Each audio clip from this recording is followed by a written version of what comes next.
here with us is our next act, which is Bryan Francisco. It's actually the Bryan Francisco.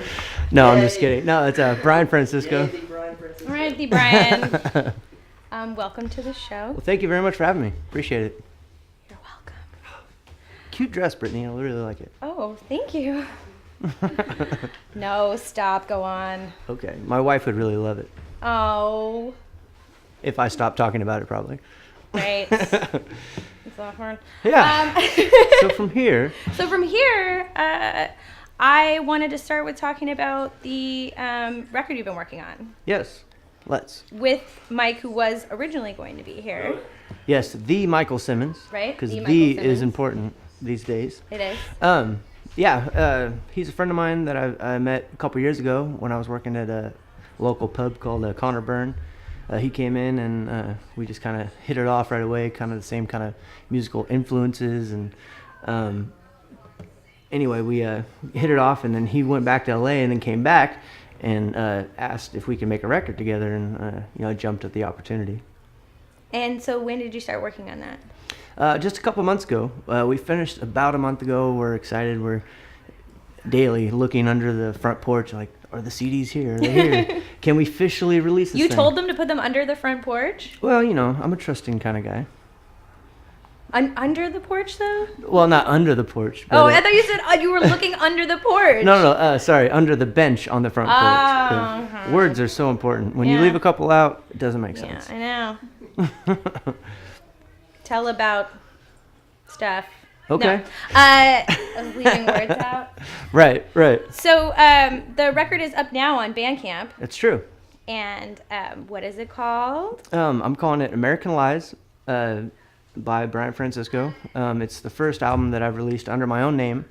I've been playing around town for the last couple years under the name Locomotives, and put out 2 albums in 2 years. It was really a lot of fun. Worked with my buddy Cameron Elliott, and we recorded those 2 albums, and it was a lot of fun because I just kind of kept attracting people to come in and play with me. I never really had a solid band. It was just like, hey, Andy Fitz from Dave Bazan's band was, a good buddy of mine. We'd go surfing. He's like, hey, I'd love to help you out. I'm like, really?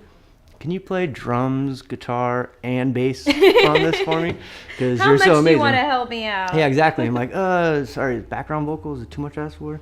Yeah, but it was that kind of thing. And then the album before that, I worked with a band called Last Great Fire a lot. And my buddy Keith Levick really helped me out, kind of crafting the sound. And they came in and played all over that album. And so it was a lot of fun. But as I progressed and learned things, I kind of wanted to make it my own more. Mm-hmm. And the only way to do that is really brand it with your own name. Mm-hmm. So those were the 2 records that you made before the one that you worked on with Mike?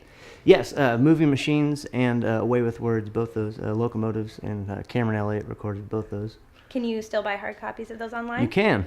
You can get them online, locomotivesmusic.com. You can also come out to shows. We play around Seattle quite a bit.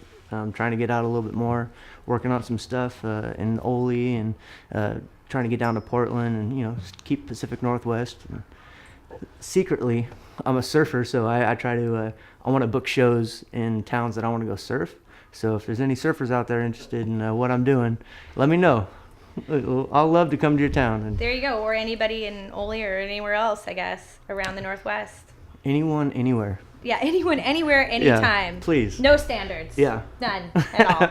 Come find me, Facebook, stalk me. Just come to my house. Yeah, I hide things under the porch. Don't look there. Yeah.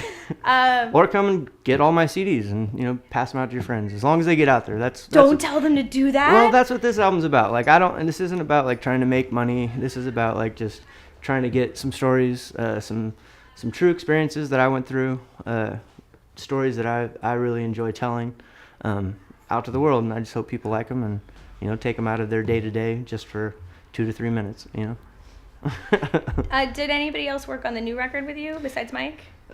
Mostly it was Mike and I. At first, the band that I was playing with, my brother Brett Francisco and Chris Corwin, we've been playing together for 6-8 months around town, and the idea is we're gonna go on and record this big band album, and then Chris got another opportunity to do something that's going to better his family, and my brother is new to the area and excited about a lot of other things, so I just pushed on, and it really, for me, like working one-on-one with somebody and really trusting them, it's a lot easier with one other person instead of, a group of other people. It's probably why marriage works for me. Huh, you don't say. So just to go back a little bit before, you were talking about the 2 records. Yes. Prior to the new one, which all of which you made here. All in Seattle. And yeah. then you were talking about being a surfer, so. Yeah, I was born and raised in Southern California. My parents, whenever they could, like, we broke away to the coast, and I grew up, falling in love with the ocean, and I love the power and the things that are moving around, and that there's something greater that I can step into and, kind of feel that energy.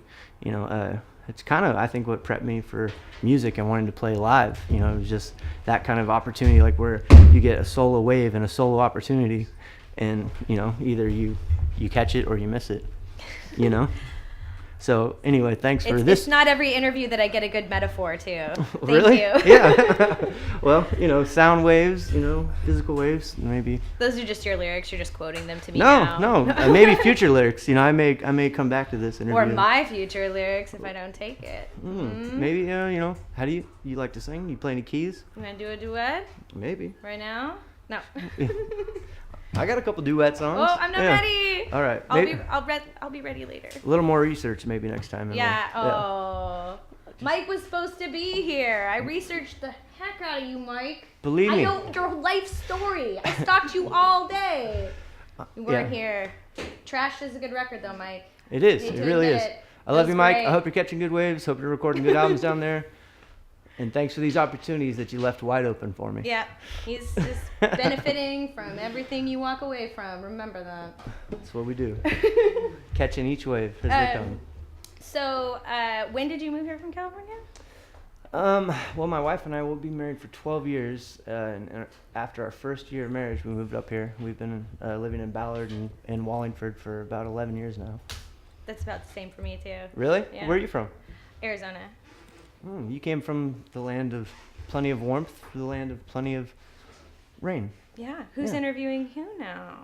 Well, the tables have turned, my friend.